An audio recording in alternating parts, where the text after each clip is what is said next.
A lot of angles. Let's move on now to the co-main event of this UFC pay-per-view. 293 went down once again in front of 18,000 strong in Sydney, Australia this past Saturday. In the co-main event in the heavyweight division, Alexander Volkov defeated Tai Tuivasa by submission via Ezekiel choke. The official time 4:37 of round number 2. Omar, give us your take of this fight. I thought this fight went exactly the way I thought it was going to go, short of Tai Tuivasa blowing Volkov out of the water with some sort of haymaker. But like I said, I wasn't going to pick against Tai Tuivasa. I just wasn't going to do it. But I'm not surprised with how this went down. Volkov had the range. I mean, this is what Volkov had to do. He had to fight at range. He had to pick him apart from the outside and just make sure he didn't get decked in the face by one of those overhands. The thing that drove me a little bit crazy about Tai Tuivasa in that fight was his choice to continue to move outside once he had closed the distance. Like, you are not about to fight Volkov at distance. It's not going to happen. It's crazy to even think that you can outstrike Volkov at distance. The longest human being in that fucking division. Probably short of John Jones. So the fact that Tai Tuivasa had moments where he was maybe chucking a winging left hook, jumping on the inside, kind of a la Mark Hunt a little bit, right? Closing the distance, started striking. Stay in there, man. Stay in there, dirty box him, push him up against the cage, make it dirty, make it so that his long strikes don't hit you and he can't throw them. But instead he would engage, he would throw a couple or whatever, and then he would move back outside out of his own range and strictly into Volkov's range. It was really bad fight IQ, if we're being honest, man. It wasn't great decision making in there. I still think Tai Tuivasa definitely had a path to victory in that fight, but he did not even know where to find it or where to even begin.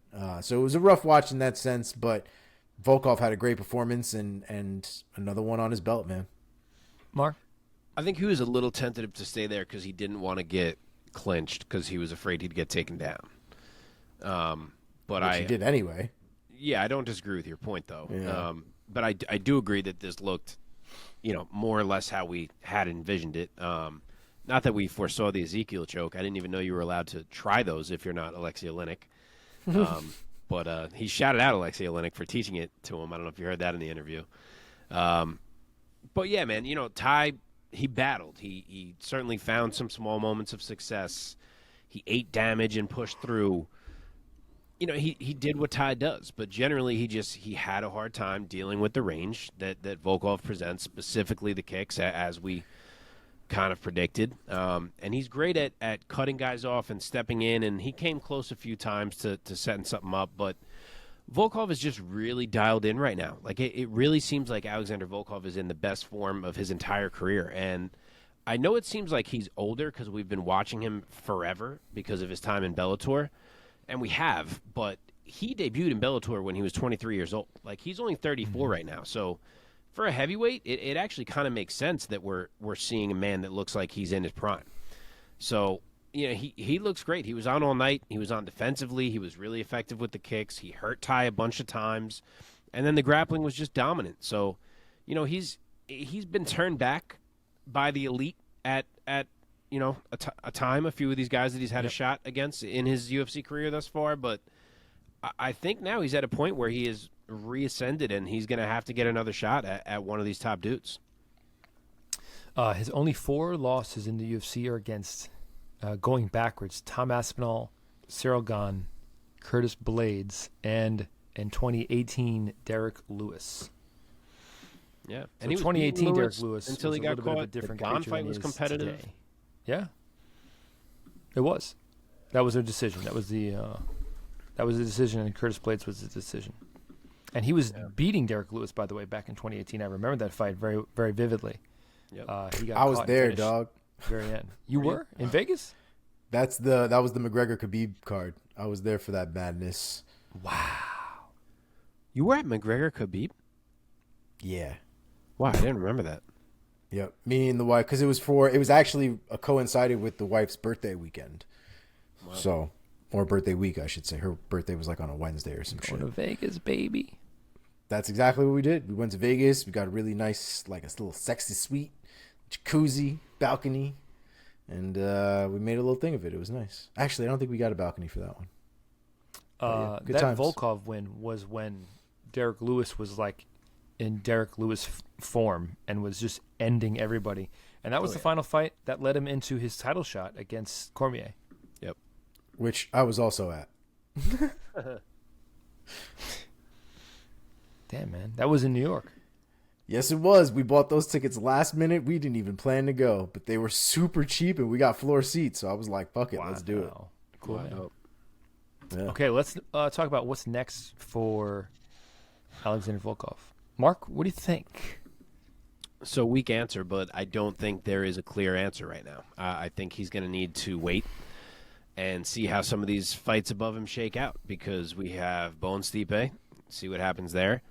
I think you got to see who gets booked between Pavlovich, Aspinall, Gane. You know, they're all kind of a level above him at the moment, so you got to wait for at least two of them to be booked. And then Blades and Almeida's already booked. So I think you got to wait because anyone who is not those people I just said kind of feels like they're less than what Volkov deserves right now. Mm-hmm. So, and I know, as I said, he's already lost a chunk of these guys, but he's on a great run, and he deserves a shot at someone who's ranked this highly, I think. The only other, I guess, potential option, if he wanted to kind of take a fight to stay busy while the rest of these played out, is if he wants to try to get his revenge on Derek Lewis from the fight that we were just discussing. I guess he could take that one in the meantime. But if that doesn't interest him, then I think you just wait and let some of these play out first. Omar, any other ideas? No, I mean that's pretty spot on. I mean, at this point, I probably wouldn't expect Volkov back before the end of the year anyway. So by the end of the year, I'm sure we'll have a better idea of where the heavyweight division is going to be, especially after all these fights shake out. Okay. All right. We're talking about Ty. Mark, what do you think about Ty Tuivasa? What's next for him?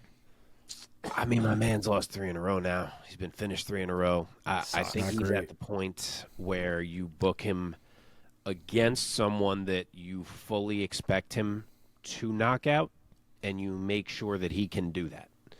So for me, that will be the winner of the recently booked fight between Rodrigo Nascimento and Don'Tale Mayes. I know it feels like a step down. I was hating on Omar last week for throwing out Mayes for Spivak, but Spivak has lost 1 in a row. Ty's lost 3 and been finished in all of them. So I kind of think in this case, it does make sense, and I think you'd like to see him be able to finish whoever wins that fight, and then you're like, okay, good, like Ty still got it, but I think we got to see that. Cool. I gave Spivak so much shit for that performance. It was like specifically that performance. I don't know why I took that performance so personally, but really like I just could not deal with it. Okay. Do you have any Wait, other Omar, ideas how you for going? Ty, Omar? Honestly, Nascimento, the winner of the Nascimento fight was also my pick as well. That's kind of where I see Ty at this point. Every other option around him just doesn't make sense. 3 in a row. I mean, you got to give him somebody, I think, below him, but somebody who's on a run. I think that's really where it's at. Okay.